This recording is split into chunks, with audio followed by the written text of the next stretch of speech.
Guys, welcome back.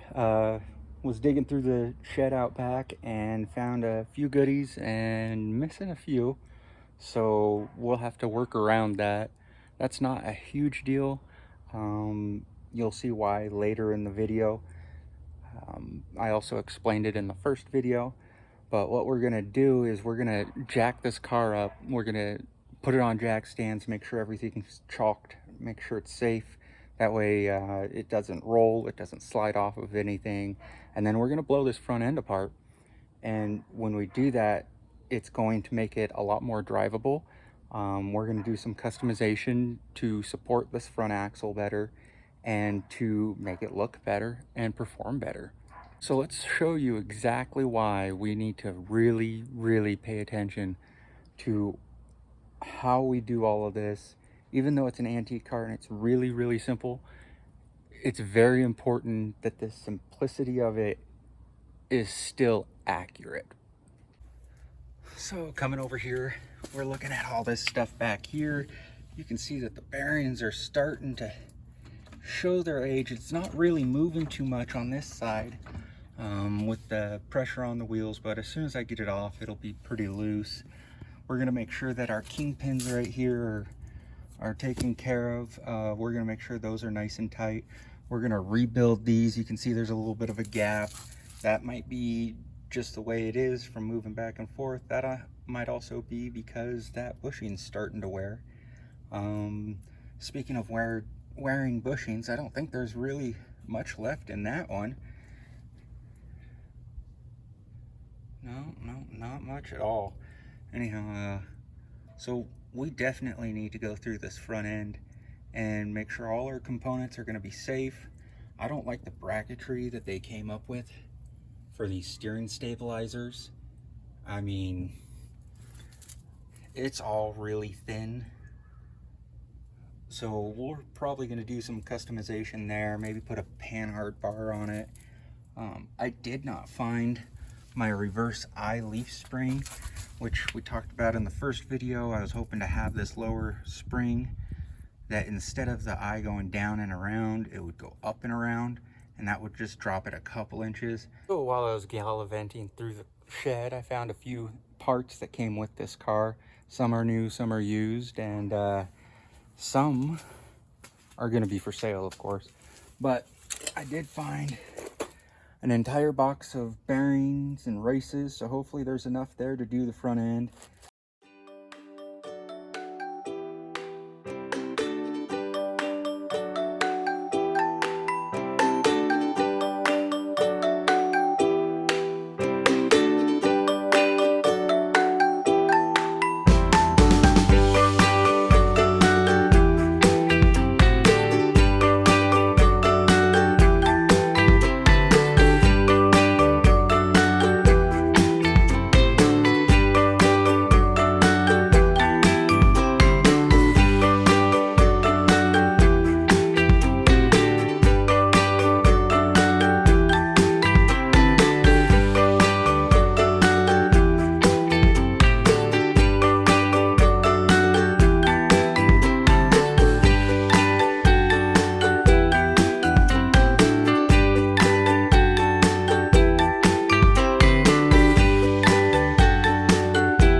outside bearings on preliminary inspection look like they got quite a bit of play in them.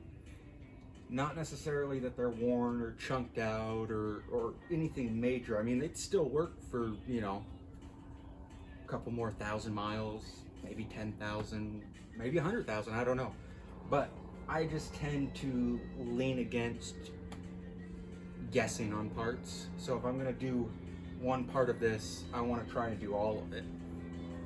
That way it's nice and tight and ready to go. And then it's like modern vehicles, you replace one hub bearing, the other one's bound to go out. You might as well replace them both or whatnot.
All right, guys, so let me show you the 6 bolts that I'm gonna pull here in a minute, and then that'll release the entire front end. That's how simple this is.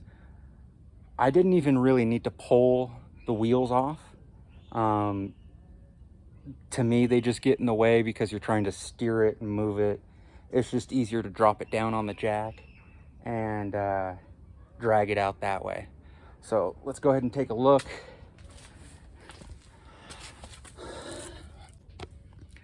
And today I have a helper here. Say hi, Jacob Woo. Jacob, what's up, buddy? Thank you. Oh, yeah. Kisses. We got to make sure we get all of that. All the lovin's in. All right, buddy. You ready to go back inside? No? Okay. Well, he's out here chilling. So we're going to replace these 2 bolts right here. Or pull those so that drops out. And then we are going to come over here. Don't stray, Jacob. You stay here. Good boy. Get under the car. And that was a tail right in the ear. Jacob, come. All right.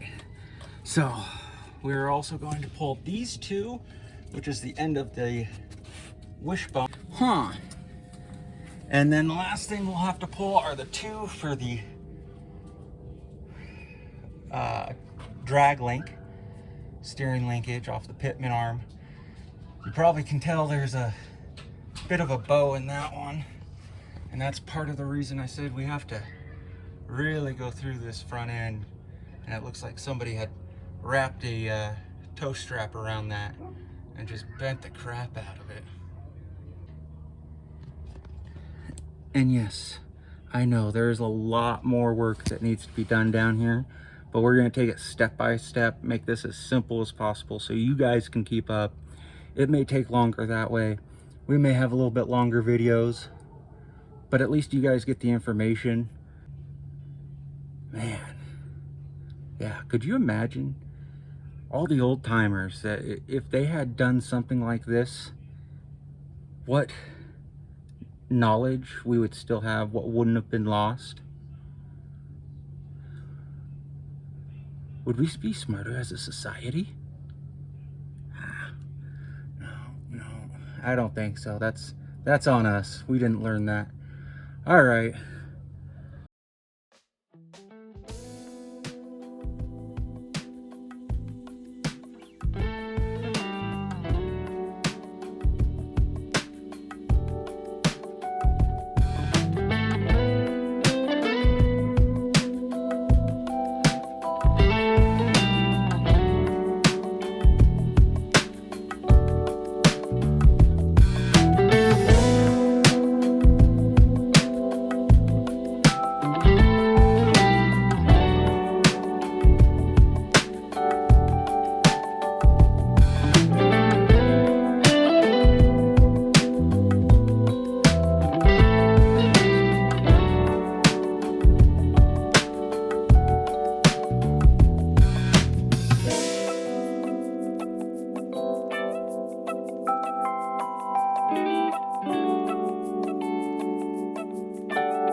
And voila!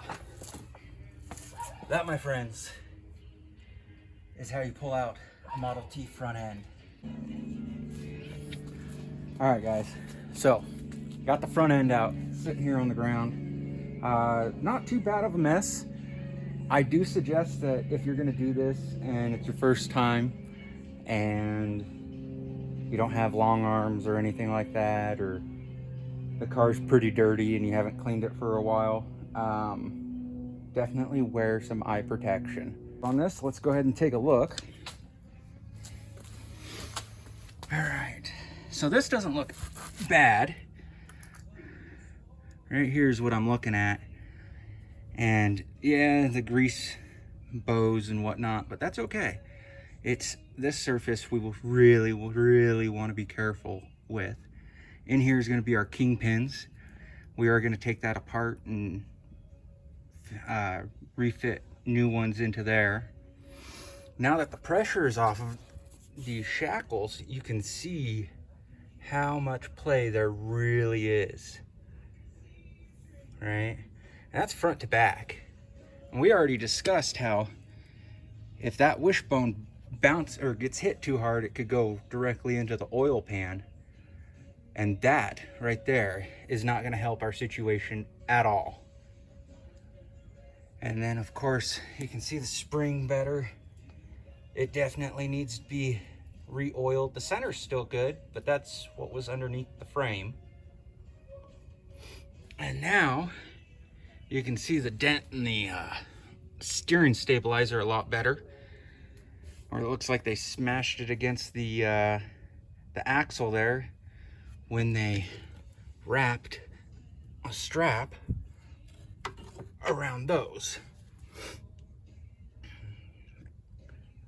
I almost guarantee you that's exactly what happened. You can even see, now that I got it out, there's a bow in that steering stabilizer arm. How did this front end even move?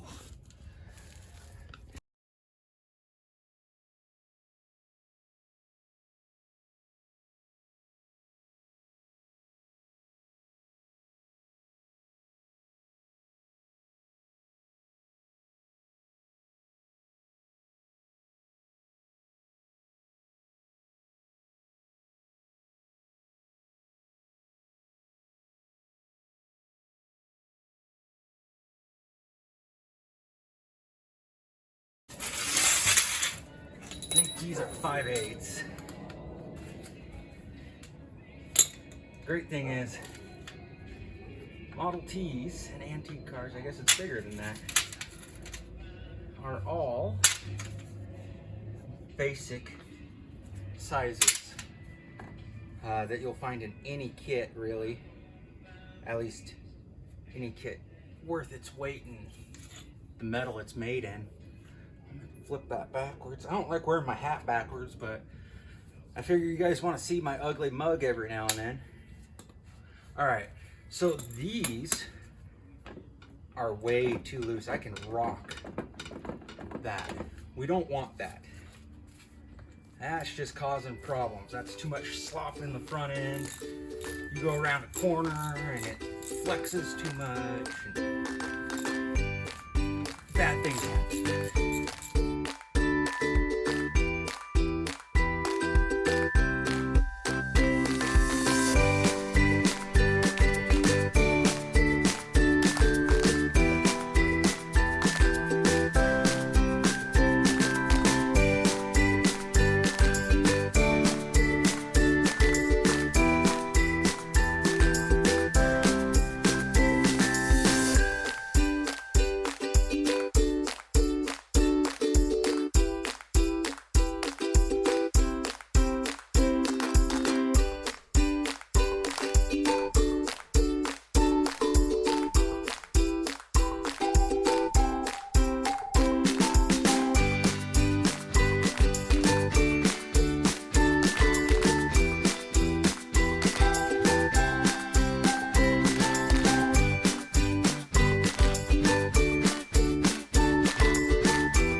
bushings in and such.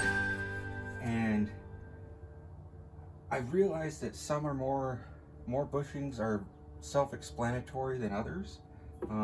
For instance, the tie rod bushing goes straight in, straight out. Same with spring shackles, all that type of stuff. Now, these bronze bushings may not be as clear on how to get out. There's multiple ways. I'm going to show you a trick my grandfather taught me years ago. So what I'm going to start out with is I'm going to start out with a 9/16 12 pitch tap, and I'm going to run it down.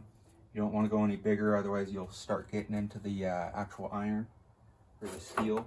And then I bought a matching bolt, and the combination of the two is like 10 bucks.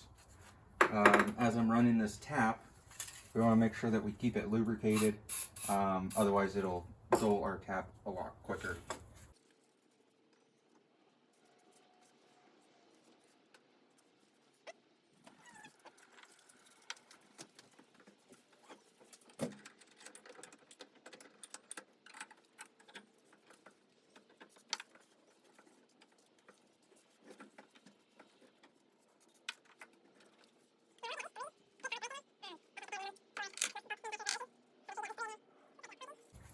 Go ahead and rinse these chips down. I'm going to flip this over.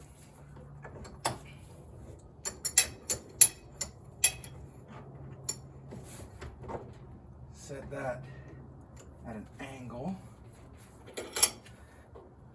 That way the vise teeth don't get into the smooth parts and start chewing it up. I'm going to take our bolt and thread it down until it's finger snug, and then I'm going to grab a big hammer and some sort of drift pin or item to drive this out. This just makes it easier. There's no real way to clamp on the outside to pull it. You can do a puller like this on the other side, but it's just easier to do it by hand, I guess. All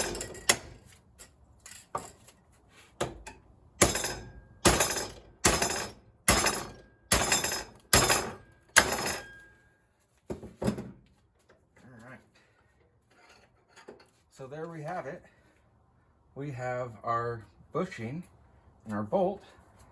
And I was able to get a flat surface to drive that out, and then it just unscrews.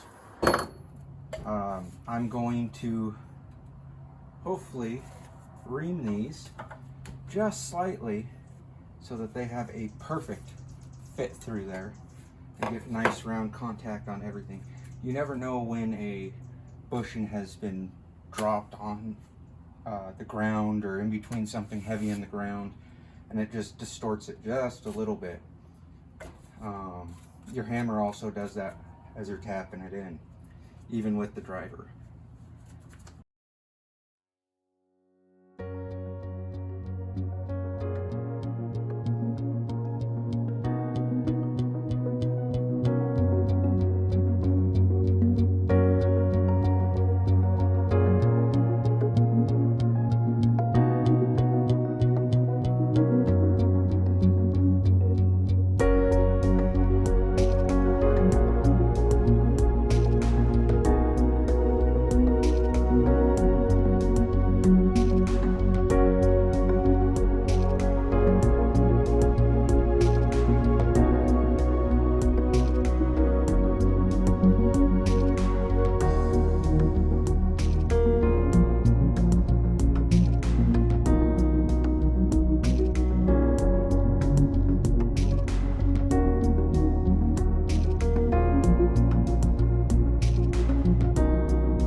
Alright guys, as you can see, I'm in the middle of painting it.